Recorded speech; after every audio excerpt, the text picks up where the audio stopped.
So, what makes a game or a product go from a fad to generation defining? That's what we're going to be discussing on today's video. We're going to be talking about a lot of games and different toys that might have been a part of your childhood, and for some, I'm sure, continue to be a part of your life until this day. Some of them continue to be a part of my life. We're going to be talking about Yu-Gi-Oh!, Beyblade, Pokemon, Metabots, Magic the Gathering, Bakugan, Digimon, League of Legends, among several other games and different toys that I just wanted to take a look at because I find really interesting. First of all, there's a huge nostalgic value for a lot of us. A lot of these things we have big memories of them being huge in our childhood. I'm in my 20s for reference, late 20s. And other people might not even know what I'm talking about. But for some of us, there were things that were so generation defining and such a big thing in our youth at some point, and then they just simply vanished out of nowhere. And I'm going to be talking a little bit about why and discussing a little bit about the different types of marketing strategy and which ones were able to adapt, which ones weren't, and why some of them failed in the end, and why some of them continue to still be popular till this day. I think that'd be an interesting thing to talk and analyze and take a little trip down memory lane here and relive our childhood a little bit.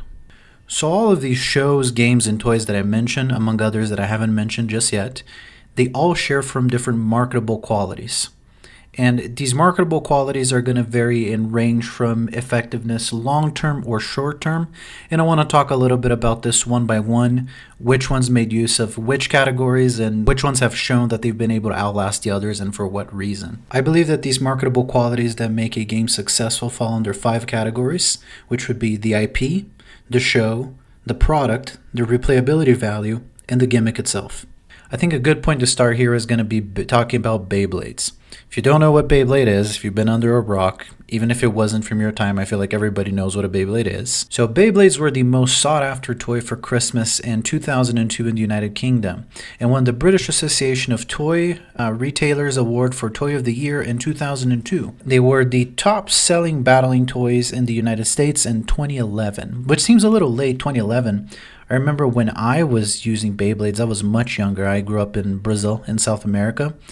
And I feel like 2011, we were playing with Beyblades way before that. I think I was 8 or 9 when we were really using Beyblades. So I feel like they were really popular in Brazil much before 2011. I think they were popular in Brazil in like 2006, 2005. So it's interesting that in the US the popularity came after, which is interesting because normally most things that are popular in North America become popular in Brazil a few years later. It's not normally the other way around. So Beyblades, they were modeled after a very ancient toy that was called a Beigoma, which is a Japanese toy that was really popular in the 17th century. They looked like this. Pretty much the players would wrap these little tops in 60 centimeter long cords, and they used that to launch the disc. And basically whoever knocked the disc of the other person outside of the stadium, or whoever stopped spinning first, would lose. Or the one that would win would be the one that would knock out the top or the spinny toy outside of the stadium. So it's interesting that they managed to recreate a really old game that was popular in Japan to a modern audience, and it was still popular. I think that a really big thing that was also interesting about the Beyblade was the engineering behind it as well, which was that little bay launcher, which is the cord with the dents that would launch from the little motor looking thing. That was extremely well crafted, and I think that they made use of a marketing strategy called a gimmick, right? And gimmicks, they're very novel and they're very interesting when they first come out if there's nothing like it out there that anybody's seen before. The problem is they become a fad pretty quick if you're not able to adapt that gimmick into something that adds longevity to it. I think that most of these games and things that we are going to be talking about have that gimmick factor at first, and they somehow adapt it into creating some sort of longevity to the game or to the toy or to the product in some way. Beyblade, unfortunately, was not able to do that. I think there's a few obvious reasons for that. I think that the first reason why Beyblade didn't last is because it was a pretty niche age range audience, right? I don't think a lot of teenagers were really into Beyblade. It was mostly kids. And even if some teenagers got into it, like how long can you watch two little discs spin and hit each other and see which one stops spinning last, right? I mean, that's going to get old pretty quick. Even if you build a whole show around it, incredible marketing like they did, which they did. They did a really good job of making a pretty cool show. There was the whole concept behind the bit beasts, which were the beasts that possessed these little toys that would fight against each other. There was a whole thing behind them, and they even adapted that to the actual toy, to where you could choose your bit beast that you would put on there. You could disassemble the Beyblades, which was a huge, pretty cool engineering behind it, right? That you could disassemble it, put different rings and change it, make it a defense Beyblade, an attack one, a balance one, or a stamina one. All these different types and different functions. The problem also, I don't think that technology is the only component that would have helped Beyblade stay alive.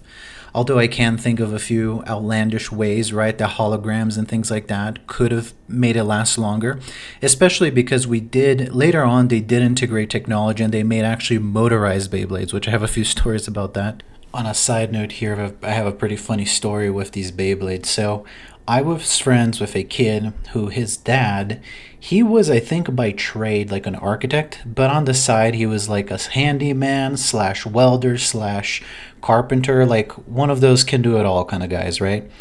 And what this guy did is he designed for us using like actual iron. He measured out, like did the balancing of the Beyblade, what would be the ideal weight, and he crafted these freaking wicked iron solar rings for us, which there's probably like a reason why they weren't really sold, because they're probably dangerous for us to be using.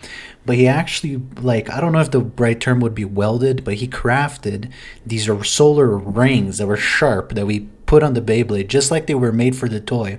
And this guy drilled these little holes on it and put these little things that would cause, like when they would on impact, they would cause sparks. So we had the coolest freaking Beyblades because they would wreck everybody else's Beyblade, because they had like a freaking professionally done, extremely unsafe, sharp solar ring that would like shoot out sparks when it would hit metal. It was freaking hilarious because we broke, not so hilarious for the kids because it would break their Beyblades. And at one point, one piece of this ring actually broke. So it created this gap on the solar ring where Beyblades would get caught on it and actually blow up into pieces. So I kind of reserved that one to play only with people I didn't like. There's this kid that a lot of me and my friends hated. He used one of those electric Beyblades that nobody could beat him because obviously it has a motor, so the Beyblade would never stop spinning. And he was bothering the shit out of me because my Beyblade was like beating everyone's. Like, oh, play with me, you can't be mine. Mine never stops spinning. And it fucking wrecked the toy. That's a little side note there. And I think that Beyblade was just a very niche, novel gimmick that was at that time was very unique. But you can't rely on a gimmick for longevity. That's just a hook to get people initially interested in the product, but it won't make it last if you don't introduce something else. And soon it ended up dying and it became just a fad. A lot of people remember this being a really big thing from their childhood, but as quick as it became popular, it also died. So up next, we're going to talk about Pokemon, right? Pokemon was really popular again back in the 90s. It was something that till this day, it managed to still have incredible longevity, right, and still be super popular. So Pokemon made use of a few of these different marketable qualities. They came up with the idea for a Pokeball, the idea of the Pokemons themselves. So they created these extremely lovable characters and creatures that became very, very iconic and put a significance and rarity behind them and a emphasis on collecting them. I think that's another big thing for these. A lot of people, especially older audiences, they enjoy collecting things. And I think that Pokemon tapped into that as well. Pokemon then adapted themselves and created a TCG behind it as well, amongst a plethora of other toys as well. It could take it in a million different directions, where Beyblade specifically was already invented along with a comic. It was already marketing this gimmick. There weren't too many more directions to take it on, right? How many different directions can you give a spinny toy? How many different things can you do with that? Versus Pokemon, you can make toys, you can make plushies, you can make card games, you can make video games. And so Pokemon took that and into an entirely different direction, where they went ahead and expanded on the show. They made movies, they made toys.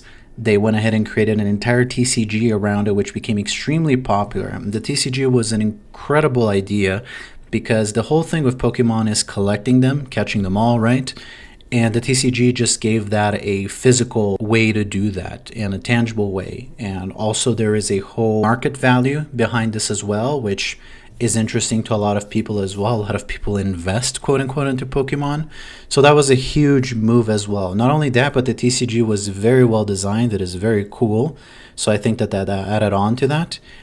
And on top of that, they also developed the video games themselves, which were absolutely incredible. The first Pokemons that were created. Until this day, people are big fans of the video games. So Pokemon is probably the best example of a show that didn't really have one particular gimmick. Even though the Pokeball is a little bit of a gimmick, they did have some unique things that only they came up with, or at least made it uniquely marketable. And then they took it in a million different directions, those same products, right? So that's why probably Pokemon is still popular till this day, because they continue to innovate the product and they continue to create different products around that original IP. Versus something like Beyblade, the IP was never, quote unquote, the IP, the show itself. The IP was the toy. And a toy is always going to have like a shelf life, right? People don't play with the same type of toys that they played back in the 1800s. And if things don't evolve, they will just be a fad and they won't, move on with the times, which there are exceptions to that. And I think TCGs are a great example of an exception to that. I think games like League of Legends, MOBAs in general, like Dota, are a good example of that as well. But we'll move on and we'll talk about that here further onto the video. I just think that Pokemon is a good contrast to Beyblade, showing the difference between marketing a particular IP and then creating product around them and different products around that versus already the IP being the product itself. Now I'm going to talk about Yu-Gi-Oh! Magic the Gathering, and a little bit again about the Pokemon TCG, and we're going to talk about Bakugan in there as well, because I think Bakugan is a really good example of a game that they tried to adapt. They relied on a gimmick, much like how Beyblade did, but they tried to adapt it into a TCG, like Yu-Gi-Oh! Tried around a show. But it goes to show that the cartoon behind the product, while it does serve as a form of marketing, it needs to be able to stand on its own ground. The problem why Bakugan became a fad and was popular for a little bit, but it didn't achieve that longevity factor, is because the show just was never that good. It was never as good as Pokemon. It was never as good even as the Beyblade show. It was definitely never as good as Yu-Gi-Oh! So you can't only rely on the cartoon and the show as a marketing tool. It needs to be able to stand on its own ground as well. So I think that's an interesting comparison for us to make here, because we'll talk about Yu-Gi-Oh! Yu-Gi-Oh! Was created by Kazuki Takahashi, and the show stands on its own grounds till this day. It's still probably the most, if not one of the most popular card games in the world, along there with Magic. So Yu-Gi-Oh!, Pokemon, and Magic the Gathering are interesting to compare because they all have achieved that longevity factor, and they all use similar gimmicks, but they all took different paths on how they achieve that. I think it's interesting to start with Magic. Magic the Gathering had that marketable quality where they used the gimmick like all of them start using, and they had the pioneering factor as well. I think that's one of the reasons why Magic is still popular till this day. They patented that quote-unquote gimmick, but they were able to achieve that longevity just by using that IP and not really creating a whole lot around it. I think that a big factor behind that was the quality of the game. I think the game had a lot of depth where technology was irrelevant, because it was never about the gimmick itself of the technology behind it. There was never a novelty around Magic the Gathering. It was the game and the quality of the game itself that stands till this day. Yes, they've made multiple partnerships with, like Lord of the Rings, D&D, and whatnot, but the quality of the game and the pioneering factor is what allowed it to stand on its own 2 feet against the 2 other giants, right, Pokemon and Yu-Gi-Oh!, till this day, and still be one of the most popular, if not, I think Yu-Gi-Oh! And Magic are always disputing which one is more popular, right? But again, never relied on any sort of show, never really innovated a whole lot. They just kept the same thing and build on it, right? I think that a big thing why Magic was able to retain this popularity was their rotating format. That is a business model that I think has several advantages and a few disadvantages of, and we'll compare that with Yu-Gi-Oh! And Pokemon shares in that same strategy of sales as well. Number one, again, Magic is the reason why Magic was so popular was the quality of the game. It's a very, very fun and well-designed game, and it was able to captivate people from an older audience, not just younger, but definitely older as well, because it was difficult and engaging and interesting and mature enough that essentially people that had money to spend could keep spending on the game, and Magic is not really something that you grow out of.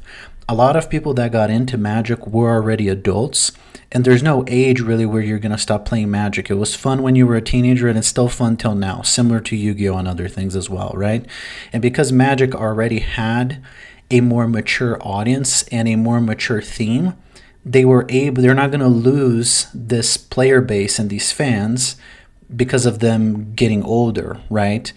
And because they have a consistent rotating format, while the game doesn't have as iconic cards, designed monsters and creatures like Yu-Gi-Oh! And Pokemon might have, the game itself is very iconic, and because the game has this rotating format where you're constantly having to buy new cards to be able to play in the new format, things are always changing, the meta is always rotating and changing, and it essentially always keeps things interesting. And again, because they went ahead and relied on an older audience, the audience is never going to outgrow the game. They might get bored of it, but they're not going to outgrow it like you would outgrow a Beyblade, right? So Yu-Gi-Oh! Seeing the success of Magic, they had to compete in some way, right? And Yu-Gi-Oh! Wasn't intended, it's not like it was launched the show already with the product, right? The product was never the IP itself. Much like Pokemon, Yu-Gi-Oh! Originally was a show first, and it wasn't a show about the product. Yu-Gi-Oh! Started, most people know this, but if you don't know, Season 0, Duel Monsters is not something that was introduced into the game until later, right? Yu-Gi-Oh! And the whole Yu-Gi-Oh! Genre, originally it was about multiple different type of games, right? It wasn't about the card game that everybody knows. There was one episode where the Dueling Monsters game was introduced, and that caught on, and really then it became a whole thing around that, but it wasn't what launched the show initially. The whole theme around it, the characters, the vibe, the aesthetic of the show, all of that was created on its own grounds much before the product itself was created. The product became popular because people saw it in the show, and then it became a thing, and then they transformed the IP around this product. But the AP stood on its own two legs before the product was ever launched, which I think is a really important factor. Shows like Beyblade and Bakugan, the entire show already revolved around this IP. These characters were all established, and everything was established around marketing this one product. That wasn't the case with Yu-Gi-Oh! The show was already established way before the product itself. So I think that that's what created a very distinct aesthetic, vibe, story, lore, and characters in a show that was interesting even without the card game that then became so popular. So that was the difference that Yu-Gi-Oh! Had that Magic didn't have, was a really, really good show behind it. And again, the show wasn't just a marketing tool. The show itself was fun to watch regardless of if you play the cards. Because the show was so good, it made you want to buy the cards and play the game. One thing that Yu-Gi-Oh! Did very different than Magic and Pokemon is they didn't have, and they still don't have, rotations and a season model. Now, there are pros and cons about that, right? I've talked about this on multiple videos, and I already gave my opinion on it. I'm not really going to talk a whole lot about my opinion on the changes that happen. I'm just going to kind of state the way it is. The difference really is like Magic was able to maintain that same game and do small incremental innovations on it without a need to keep changing the game, right? And that's to do with profit. If you have a card game where you just have the same exact cards and they never change, you can't sell new cards to the same audience, right? You need to essentially, I hate to say it this way, but you need to be able to milk the people for more money, right? That's what's going to give longevity to the game. And while Magic didn't change the game a whole lot, they were able, because of this seasonal format like Hearthstone has and whatnot, Pokemon, they were able to continue producing new cards while not changing too much the essence of the game. Yu-Gi-Oh! On the other hand, the cool quote-unquote thing that was different about Yu-Gi-Oh! Is that there was never a season model. There are no cards that there are individual cards that get restricted. from being played, but it doesn't season lock the entire game from being played. So the same deck that you had when you were a kid, you theoretically would still be able to play it till this day. Now, I think that a lot of that is really just a marketing strategy to kind of make it different. I don't really agree that the same deck that you had a decade ago, you'll still be able to play it today. You can, but you're not really going to have a competitive advantage. So I do think that that's more of a marketing thing. And there is a problem that comes with that as well. The problem is that because Yu-Gi-Oh doesn't have a seasonal model like all these games where the previous generation of cards gets locked out of the game so that the player base has to go ahead and purchase an entire new set of cards. The problem with not having that is that you constantly have to keep improving the game and making cards stronger and stronger. So it suffers from a huge problem called power creep, which everybody who plays Yu-Gi-Oh, we're very familiar with that. Why would you buy the new cards if they're just as strong as the ones that you had before, right? You need to make the new cards stronger and stronger and crazier to keep selling new cards, right? So what that does eventually is it pushes the game into a point where it gets a little bit out of control. Multiple people are still fans of the current Yu-Gi-Oh! I still play it a lot, the current game, but a lot of people agree that the game got out of control because of power creep. It got too complicated, the cards do too much, it became a little bit annoying, and again, the most cards that come out now, for them to be relevant, they need to be over-tuned. And it creates an experience that wasn't the original experience that captivated a lot of people that played the game, which again, Magic doesn't really suffer of that, and Pokemon doesn't suffer as much from that because of these seasonal models. So I do think it's cool that you can still use the original cards from Yu-Gi-Oh! And there are archetypes that get built around these older cards. I think that they've done a very good job of that, but most of them, they're still not really relevant, and if they are, they're only relevant for a little bit because the company is constantly having to produce and push out new cards and make them crazier and crazier and crazier, that even if something is viable today, in a couple months it won't be viable anymore because the next generation of crazier cards is going to come out, right? So that's a common criticism for Yu-Gi-Oh, but that's also the pro of it, right? The fact that you can still use the old cards, that's what made it appealing to a lot of people and different. It's like, wow, whatever I buy today, I can still use in the future. And Yu-Gi-Oh, because they had such a good show, they still rely a lot on nostalgia.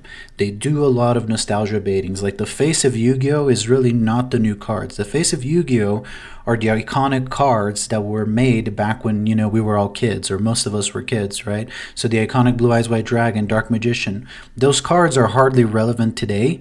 Even though they've been revamped and archetypes have been built around them, they're hardly still relevant today, but they are still the face of the game because they did such a good job at that time of creating such iconic characters and monsters and creatures around that show that they've stood the test of time to where they can still be used to market the IP till this day. So they did a really good job on that, and they still nostalgia rely a lot because of that, which is something that Pokemon does as well, right? Even though Pokemon has created multiple new Pokemon, some of them better than the others, some of them they're kind of hit or miss. Now they're more miss than hit, but I think they've done a really good job overall of keeping things fresh and interesting for years to come.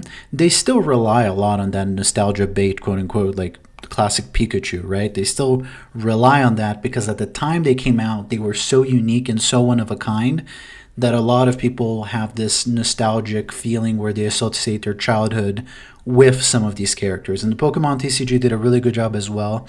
I think much like Magic, the Pokemon TCG is simple enough to understand. It's easy to understand and hard to master kind of thing. Versus Yu-Gi-Oh had a little bit of that, and now Yu-Gi-Oh is hard to understand and hard to master, right? It's hard no matter what. And there is an appeal to that, and there is a downside of that, which mainly involves attracting new players.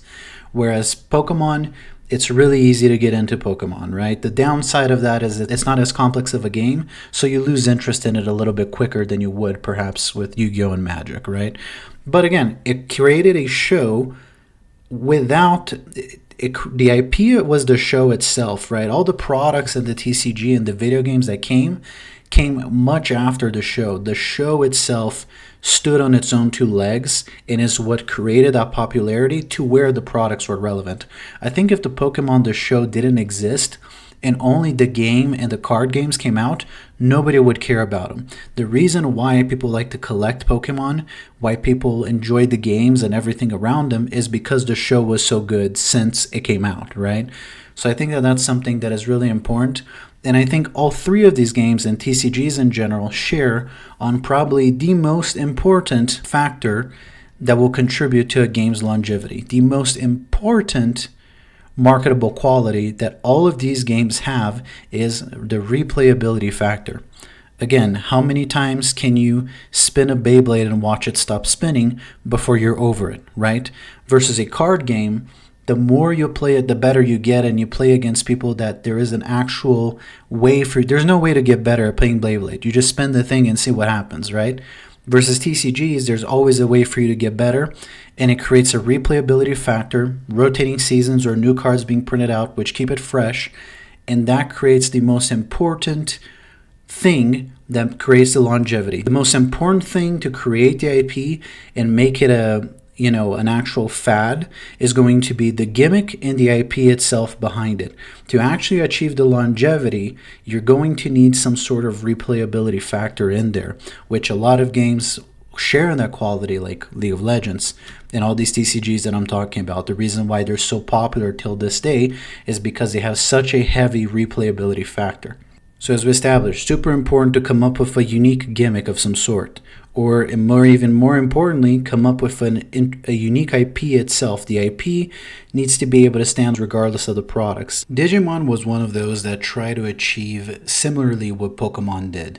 The problem with Digimon is it became known as a Pokemon clone, so it didn't have that pioneering factor like Pokemon had. They try to apply a similar strategy. The problem is also the whole gimmick behind Digimon wasn't as iconic as Pokemon.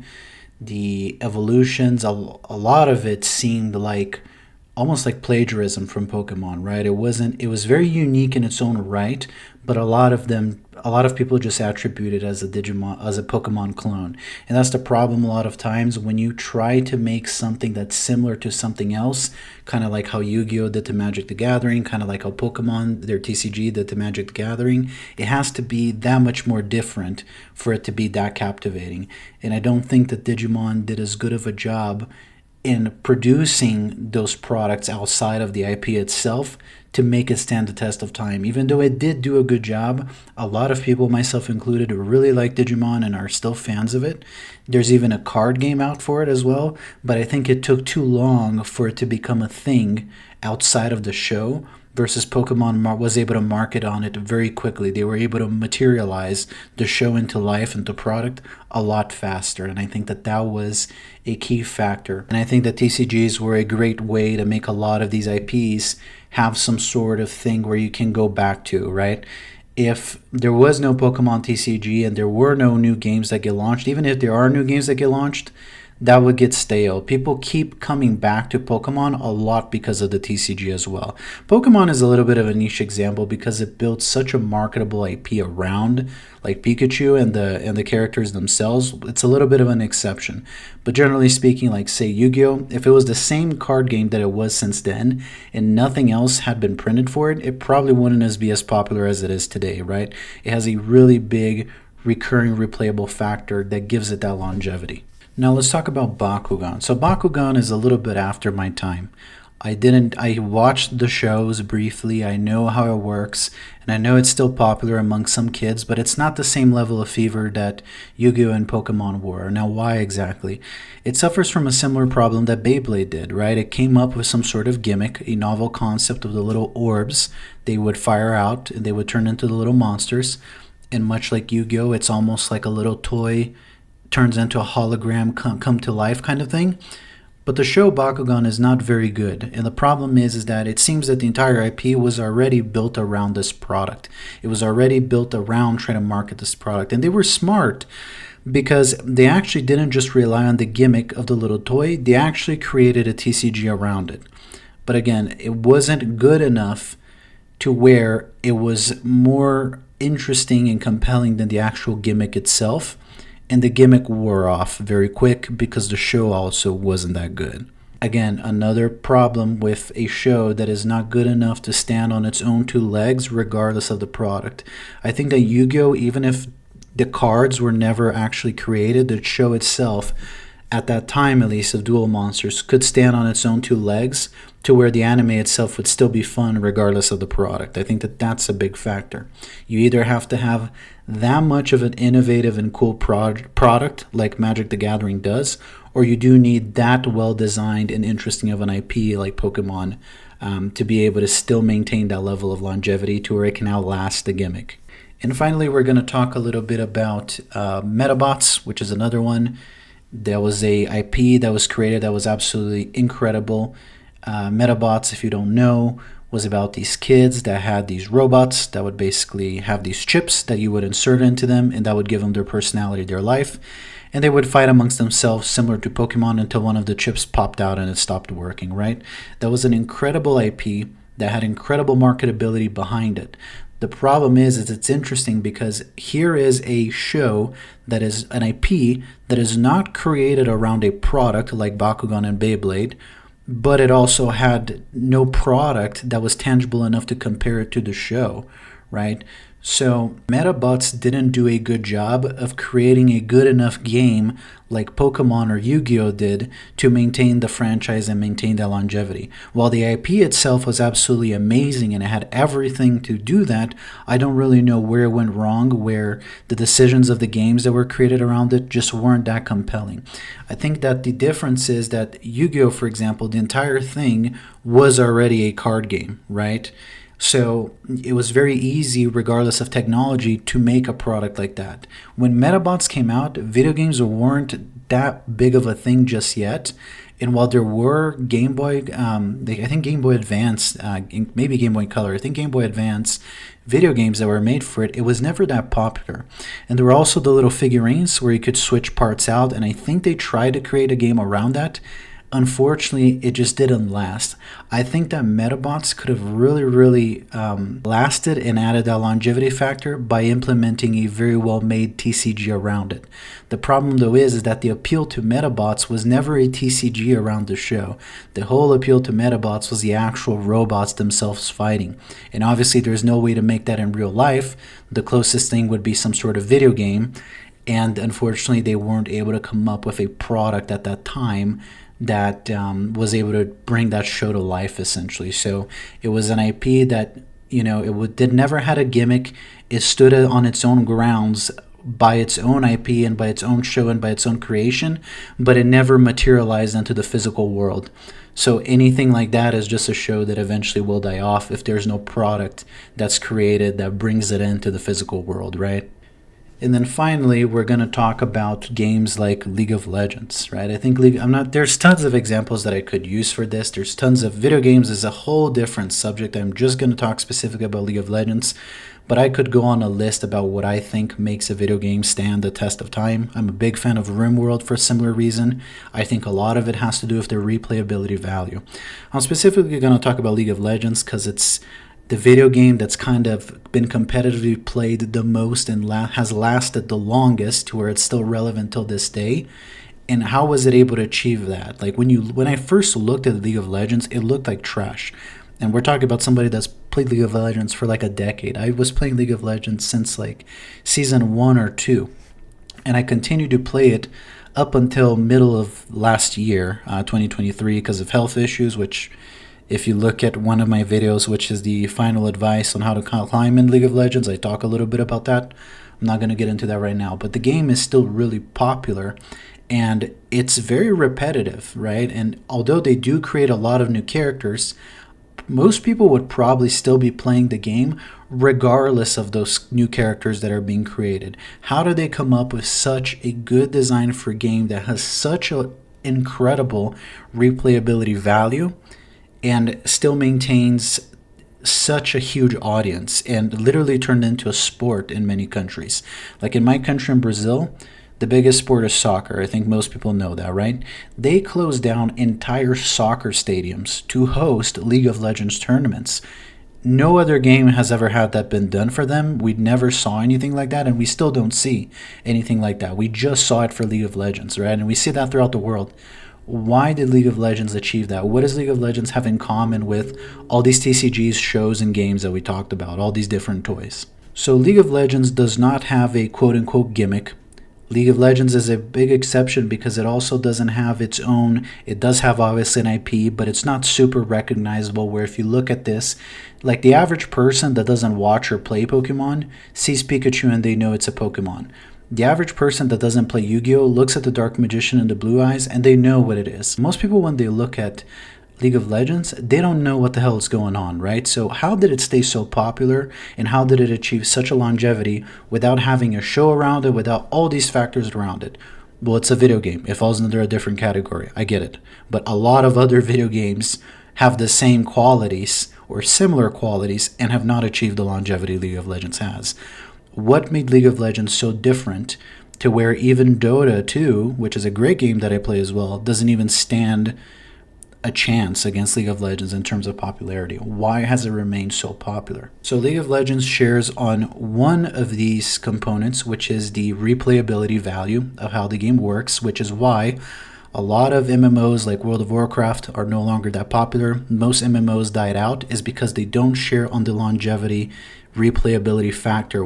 An MMO like World of Warcraft, like Terra Rising, which is one I played a lot, Black Desert, MMOs have a problem where they're fun when you start the game, and once you max level, there's nothing else to do. It suffers from the same thing as a gimmick would, and every other video game is. You play through a story, and once you're done with that story, there's not a whole lot left to do. There isn't a huge competitive scene behind it. I know that WoW has an arena mode and has all these different things, but generally speaking, it's not that popular, and it died a lot because MMOs in general don't have as hard of a replayability factor, right? Yes, you can start over from scratch and build a new character, but that's not the same experience you would have from when you first started the game. League of Legends, because every 30 minutes, every game, you start from level 1 again, and it's a similar experience with different characters, and you're essentially condensing an entire MMO in 20 to 40 minutes that can be replayed constantly in that 20 to 40 minutes. So because the game ends so fast compared to an MMO, which is going to take you months to max level out and then there's nothing to do, there's always something to do because you're going to be playing against new players. You're not playing against the game, you're playing against other players. So the skill level is always going to be adapting around your own skill level. It always starts fresh. You always start back from level 1 every 30 minutes and you build up your character until the end of the game. That is the number one reason why MOBAs will outlast MMOs and they became such a huge thing. The same reason why Battle Royales became such a huge thing is because there is that immense replayability factor of essentially the reset starting over. People like to have to work towards something, and that gives you something new to work towards every 30 to 40 minutes. Every 30 to 40 minutes, you're basically restarting the whole game and you're restarting from scratch. Your build, you're leveling up your character, who your opponents are. And that is a similar quality which all of these TCGs share as well. All of these other games share in this quality, that is the replayability factor, where you never pick up where you left off from. Yes, you now have new cards, but you're always starting the game over. Quick example, Dark Magician takes 2 monsters to tribute it. If you summon Dark Magician this game, he's not going to start on your field during the next game. You got to figure out a way to bring him again to this game and make him relevant in this game. You're essentially always starting over. That creates a longevity factor to the game. You're never picking up where you left off from, and I think that that's very important for a game to be captivating enough to make you want to always restart it, have enough of a good loop to keep you interested, which is what all these games share in. That's the longevity key factor to any toy, any IP, any game to staying relevant throughout history and continuing, is to have the best replayability value. Regardless of the IP, regardless of the marketing, if the game is highly replayable and extremely fun every time you start from zero, and there's enough of an incentive for you to do that loop over and over, it crosses a point where it becomes boring, like restarting an MMO, and it taps into an addiction/gambling factor, right? That is a different part of our brain that gets triggered. Redoing the same thing over and over just for the sake of making a new character in an MMO is one type of pleasure. restarting the game because you're now playing against new people at a different rank, at a different level, at a new game. It is constant stimulus coming from the same source. It's pretty genius. Now, League of Legends also shares in something that all of these other games share as well, which is and it does a better job than all of these other games did, of creating an incredible competitive scene. Almost like turning in the players. Everybody knows who Faker is, right? It's almost like turning in your top players into celebrities. You create a microcosm of celebrities around this game. I don't know who the top Yu-Gi-Oh players are, and I've played the game for over 2 decades. I don't know who the top Pokemon and Magic the Gathering players are, but I know, even though I don't play anymore, I know who Uzi is, I know who Trix2G was, I know who Faker is, I know who Doublelift is, I know who Bjergsen is. I know who all these people are because they became marketed almost like celebrities within a game that was turned into a sport. The game became so competitive, and it was marketed with a ranked system that was so well done and incredibly marketed as a competitive game that it crossed the line from just being a game to where it turned into almost an esport, right? It turned into a sport, and the players at the top were propped as celebrities. So that is a huge different factor and component around it. The different marketing quality altogether. I think that League of Legends did this and does this extremely uniquely. They're certainly not the first to do it, but I think they're the ones that did it the most successfully, where they turned their players into celebrities, actually created an entire industry where people, when they play League of Legends, a lot of them know that if they're good enough at it, they can make a career out of it, right? There's money involved in it. There's a huge competitive scene that turned the game into a sport and the top players into actual celebrities within that sport. You combine that with an endless loop where the game is just as interesting every single time you play it because it's always different and you're always starting from zero, and you're compressing that to where you can get that same hit of dopamine every 30 minutes versus every so many months of quote-unquote restarting your character, or restarting like your MMO run or a Dark Souls run. You're creating that same and more intense hit of dopamine every 30 minutes. And every time, the better you get, you're playing in a different rank with people that are even better. It's always harder and harder and better the more you play. And you put that in with a ranked system that is also added where you get like the league points, LP, to points to define your rank.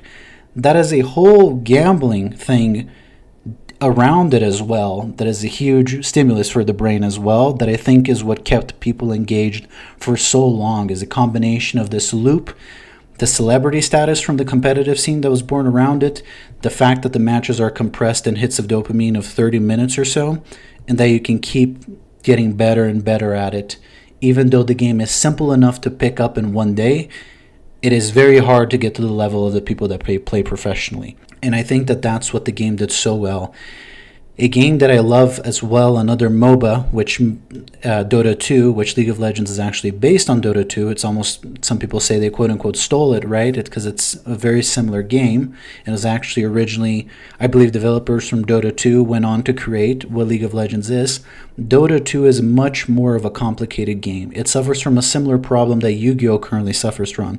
It is hard to get new players into Dota because it is so complicated to get into. That doesn't make the game worse, it's just that it's harder to attract new people that want to actually invest the time into getting good at the game. Versus League of Legends, it's very easy to get into it. It's very easy to get hooked from the first time that you play it. I think that League of Legends has mastered several of these concepts and several of these strategies. The loop, the easy to get into. Pokémon shares on the easy to get into. Magic shares on the easy to get into, hard to master factor. Yu-Gi-Oh suffers from that a little bit. I think that all these different factors that I mentioned are what can make a game stand the test of time and go from being just a fad to actually being like a cultural phenomena. It needs to share on an initial boom, which would be that initial gimmick, that initial hook. It needs to have a proper foundation, which a lot of times is going to be an IP, like a show of some sort. And then it needs to have some sort of longevity factor, which would be a loop, a replayability factor. And then finally, the final thing would be creating a competitive scene around it and constant evolving meta and adaptation. I think these are all the factors that make a game go from a gimmick to a eternal cultural phenomena. A lot of people are trying to come up with new games and different things. A lot of people want to create these things for a living. This video could be a good hint, at least for what I think. It shows the longevity of a game if you want a game to be popular, right? Because you can invest all this money and something has a big boom for the first few months or for the first year, and then all your investment goes down the drain because it doesn't achieve that longevity. I think that all of these things are important and are the different components that go into making a game become a cultural phenomenon, like I said. If you want to see more videos like this, like and subscribe. Go ahead and leave a comment. Let me know what you thought. And I will see you guys on the next one.